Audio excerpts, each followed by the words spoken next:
एक बार आपको अपने प्रोग्राम में खुशामदीद कहता हूं। बात हो रही थी ब्रेक से पहले जिस तरह से पाकिस्तान के अंदर जो सियासी सूरत हाल है और ख़ास तौर पर 8 फरवरी को जिस तरह से पाकिस्तान तहरीक इंसाफ और अपोजिशन ने एहतजाज की कॉल दी है, उसके साथ साथ पंजाब में बसंत मनाया जा रहा है। मगर इसके साथ साथ बात हो रही है कि कहीं ना कहीं फैसला करना पड़ेगा, क्या एहतजाज से कौम को नुकसान होगा, जो कि जमहूरी हक है। पाकिस्तान तहरीक इंसाफ कह रही है कि ये हमारे आइनी और जमहूरी हक है कि हम एहतजाज कर सकते हैं। मगर बसंत के साथ जिस तरह से कादर खान मंदुकी साहब ने अपना एतराज़ उठाया है कि कहीं ना कहीं बसंत की जो छुट्टियां हैं इससे भी कौम को और बिलखुसूस पंजाब में जो इतनी लंबी छुट्टियां हैं इससे लोगों को जो है नुकसान होगा ही होगा, मगर कौमी ख़जाने में भी नुकसान होगा।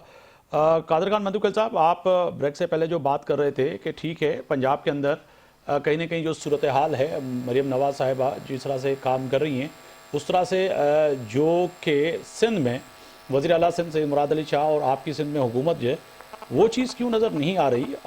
अगर सवाल उठता है तो फिर जवाब यही मिलता है कि नहीं जी, वहाँ पर सिर्फ सोशल मीडिया और मीडिया की हद तक है, ग्राउंड पे ऐसा कुछ नहीं है। देखिए मुगरी साहब, आप साफी हो, आपसे बेहतर कोई नहीं जाता है। यहाँ पंजाब में साफत की जो है ना वो जंजीरों से जकड़ के रखा है। अच्छा, उज़मा बीबी खुल्लम खुल्ला धमकी दे रही है आपने पंजाब में रहना है कि नहीं रहना है। आपको साफत का जनाजा तो वहां निकल गया। दूसरी तरफ आप सिंध में देख ले कितनी खुली आजादी। हमेशा साफियों ने, हमेशा मीडिया ने पीपल्स पार्टी को तनकीद का निशाना बनाया और कभी हमने न पीका ऑर्डिनेंस इस टाइप की ड्रामे कभी न किए, न कोई कथन लगाए। ये बात तो हम मानेंगे। बात हो रही थी मैं डॉक्टर साहबा के सामने कि चलो शब बारात को और 5 फरवरी के अलावा आपने 3 दिन मजीद छुट्टी दिए, नहीं पूरा हफ्ते को और जुमे को तो बाजार खुले रहते हैं। यानी आम जो पाकिस्तान की मशत, तो आप जो गरीब, जो ठेले वाला है, जो रोज की दिहाड़ी वाला है, रोज कमाता है, रोज खाता है, वो उनका क्या बनेगा? उसके लिए आपको तो कहते हैं पतंग ज्यादा बिक जाएंगे और रेवेन्यू जनरेट हो जाएगा, तो जो गरीब आदमी उसका क्या बनेगा? दूसरे सवाल ये है कि ये सब कुछ दूसरे सूबों का सारा जो ना वो माल हड़प करके पंजाब का, जनूबी पंजाब का, सिंध का, बलूचिस्तान का, खैबर पख्तूनख्वा के सेंट्रल पंजाब में आप लगा रहे हो। और सेंट्रल पंजाब का आपका हाल ये है कि आपके वहां पोश एरिया में गटर खुले हुए हैं। फिर आपने कहा कि वो मरियम बीबी ने जो है ना वो तसाब की है। तसाब तो उन्होंने मुल्जिमान को फायदा पहुंचा है। ये पूछे कानूनदान बैठे हुए, ये वकील उनके पास जाएंगे तो वहां जाके वो प्ली लेंगे कि भाई हमारे क्लाइंट के खिलाफ कोई सबूत नहीं है, मगर चूंकि वजीर आला ने हिदायत दी इस वजह से गिरफ्तार, लिख ले आज की तारीख, ये बरी होंगे अब तक 10 दिन में। लेकिन साथ सवाल ये है कि किधर गया वो हाइब्रिड निजाम का रू रवा? कोई शर्म होती है, कोई आया होती है, कोई गैरत नाम की भी कोई चीज होती है? बोल देना कि आपने गटर में बच्चा गिर गया, चलो मैं आज कहूंगा। उनके शोर को आपने गिरफ्तार करके और उसको कचोबर बना दिया। एसपी डीएसपी का बयान है कि हमने तो गुड फेथ पे तशद्दुद किया है। इस गुड फेथ का तशद्दुद का कोई सजा जजा है कि नहीं है? और ये जो पीका ऑर्डिनेंस है या जो पीका एक्ट है, ये तो आप मुखालफिन के खिलाफ तो इस्तेमाल करते हो। क्या ये आपका डिप्टी स्पीकर और क्या आपके वजीर इत्तलात के ऊपर भी होता है कि नहीं होता है? जुर्म तो माना उज़मा बीबी ने कि सच्ची खबर को उन्होंने झूठी करार दे के फेक न्यूज चलाया। सर पीका ऑर्डिनेंस तो घूम फिर के आप कादर खान मंदुकी साहब, पीका ऑर्डिनेंस फिर घूम के जो है आपने वजह फरमाया पंजाब के ऊपर भी, सिंध के सहाफियों पे भी। आज भी एसएसपी दादू ने पीका ऑर्डिनेंस के तहत जो है सहाफियों के सवाल करने पर दादू के अंदर एफआईआर कर दी। सर सहाफियों पे, दादू की बात कर रहा हूँ, सिंध की बात कर रहा हूँ, जहाँ पे रफीक जमाली साहब हैं। मैं यही कह रहा हूँ कि पीका ऑर्डिनेंस का हर जगह पे इस्तेमाल हमारे ही खिलाफ हो रहा है। सर ये तो हकीकत है। मुगेरी साहब, आपका चूंकि ताल्लुक सिंध से है, इस वजह से आपका सिंध का छपा पता है, तो दुकानदार पकड़ा जाता है तब भी आपको। सर मैं पंजाब की भी बात कर रहा हूं। मैंने कहा आपने वजह फरमाया कि पंजाब में भी है, सिंध में भी है, घूम फिर के सर हमारे ऊपर आ जाता है जी। आप सुन लेना पूरे जवाब जनाब। आप बता दें पंजाब में दूध की नहरें पा रही है। 15,000 लोगों को गिरफ्तारी की। अजहर सिद्दीक साहब का 180 लोग गिरफ्तार हो गए। और वहां पे जाके एक मुझे गरीब आदमी जिसकी बीवी और बच्चे गिर गई उस पर तशद्दुद किया। आप कहते हैं दादू भी, आप मैं ये कह रहा था कि सर यहाँ पे भी दूध की नहरें नहीं बह रहे। एसएसपी दादू ने सर एफआईआर कर दी। बोला तो करे। मैं यही कह रहा हूँ कि यहाँ पे भी दूध की नहरें नहीं बह रही हैं। एसएसपी दादू ने सहाफियों के ऊपर 15 से 18 सहाफियों पे पीका ऑर्डिनेंस के तहत एफआईआर दे दी सर, वो भी एटीसी दहशतगर्दी की। यहाँ पे भी ये सूरत हाल है। बोल के दिखाते हैं। आप मुझे बताओ, खुशनसीब है आप? क्या आपका ताल्लुक सिंध से और हम फ्राखदेली से सहाफियों को हमने आजादी दी है? अगर एक साफी पकड़ा गया, मुझे नहीं पता, आप मीडिया पे सर एक नहीं है सर, 12-15 को आज मैं एफआईआर की कॉपी भेज देता हूं सर। गिरफ्तार ही नहीं हुआ। अजहर साहब, अजहर सिद्दीकी साहब की तरफ जाऊंगा। अजहर सिद्दीकी साहब, भाई सुना करे ना, सुना सर मैं अजहर सिद्दीकी साहब को भी शामिल कर लूं ना आपकी। आज आप पार्टी बने हुए, मुझे नहीं समझ में आ रहा है। ये पता नहीं आपको 15-20 साल 25 साल के बाद मैं पार्टी क्यों बनता हुआ नजर आ रहा हूँ। 20 साल के बाद आपकी हमारी जो है न्याजबंदी जो है इतनी पुरानी है, और आज आपको ऐसे क्यों लग रहा है? क्योंकि मैं सवाल तो न्याजबंदी जो है ना टॉक शो में नहीं होती है मेरे भाई।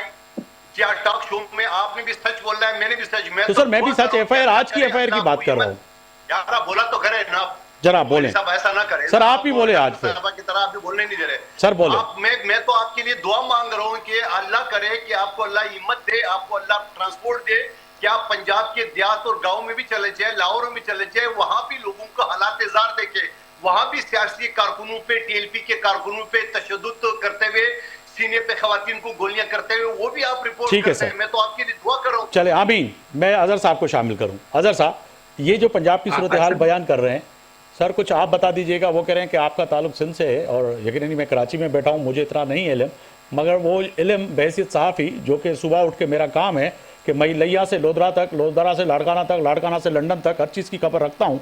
ऐसा नहीं है कि मैं आके इधर मुंह उठाया और मुंह धो के और बैठ गया। कादिर खान मंदूकल साहब मुझे वहाँ के साफी देंगे ना, उन विचारों में हिम्मत होगी तो आपको खबर देंगे पंजाब के साफी। चले सर, आपने ये फरमा दिया। अजहर साहब, अच्छा देखिए एक बात तो एक हकीकत है कि हमने अभी बसंत पे ना तस्वीरों पे पाबंदी लगा दी है, पतंगों पे, लेकिन करोड़ों रुपए के इश्तिहारात, एक तरफ मरियम सफदर है और एक तरफ नवाज शरीफ का क्या ताल्लुक है हुकूमत पंजाब, किस कैपेसिटी में लगा रहे हैं आप अंदाजा लगाएं। यानी करोड़ों रुपए के इश्तिहार, करोड़ों रुपए के इश्तिहार जो है ना वो छाप रहे हैं।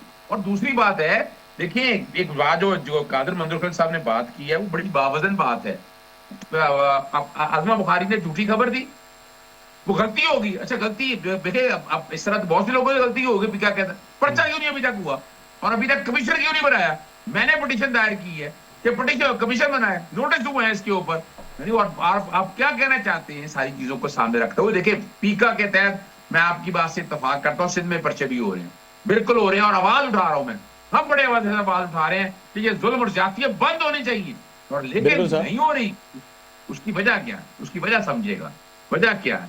वजह ये है कि सियासी जमातों ने सीखा नहीं, वोट कोई सौ दो का नारा लगाते। देखें मुस्लिम लीग नून को तो मैं जमहूरी जमात आप भी शामिल है, पीपल्स पार्टी भी शामिल है अजहर साहब, सियासी जमातों का बिल्कुल है, बिल्कुल है, लेकिन पीपल्स पार्टी में क्वालिटी है कि वो लेफ्ट की जमात रही है। ये जुल्म और ज्यादती जितने पूरे पाकिस्तान के अंदर नून लीग ने की है ना, पीपल्स पार्टी का उतना हाथ नहीं है। ठीक है सर, मैं बोल रहा हूँ, मैं वही बोल रहा हूँ, सबसे ज्यादा जो है एटीसी की और दहशतगर्द की एफआईआर सिंध में दी गई है सर। नहीं मैं तो बात कर रहा हूँ, मैं और बात, क्योंकि आपको सिंध का पता, पंजाब का पता ही नहीं रहा। आपको पुख्तनख्वा का भी नहीं पता, सिंध का भी नहीं पता, इस्लामाबाद का भी नहीं पता, इस वजह से आपको सिंध का पता है। मैं एक बात बता दूं मुगरी साहब, एक बात बड़ी बात है, मैं तो सिर्फ आपके सामने बताया है कि ये जो पॉलिटिकल इंजीनियरिंग के कॉन्टेक्स्ट के हवाले से जितना पंजाब के अंदर जुल्म। राजा साहब, आज मुझे खुशी हुई है, कम से कम आप पीपल्स पार्टी और आप एक नुक्ते पे हैं, तो फिर अचकजई साहब को दोनों मनवा के सर बोल रहे हो मुगेरी साहब। मैं मुझे तारीफ कर रहा हूँ, अब तारीफ कर रहा हूँ, वो तो कम से कम अप्रिशिएट करें कि तारीफ कर रहा हूँ आपकी कि एक नुक्ते पे कौमी असेंबली में भी एक नुक्ते पे आ जाए।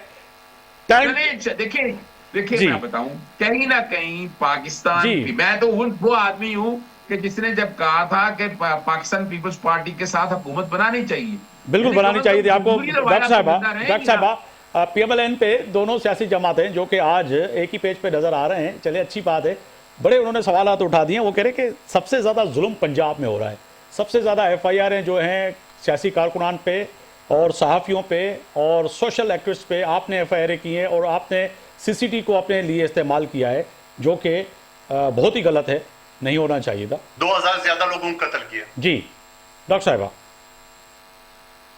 है हमारे साथ, डॉक्टर साहबा नहीं, वो प्रोड्यूसर साहब बैठना नहीं चाहिए, नहीं वो जवाब नहीं है ना उनके पास। अच्छा चले सर, बहुत शुक्रिया वक्त देने का। अजहर सिद्दीकी साहब, रहनुमा पाकिस्तान तहरीक इंसाफ, डॉक्टर साहब आपका बहुत शुक्रिया, और कादिर खान मंदूकल साहब आपका बहुत शुक्रिया। मगर तय है कि फैसला यहाँ पे भी इस तरह से होना ही चाहिए था, जिस तरह से पंजाब में बहैसियत सहाफ़ी जो कि मुझे नज़र आया कहीं ना कहीं, जिस तरह से कादिर खान मंदूकल साहब कह रहे थे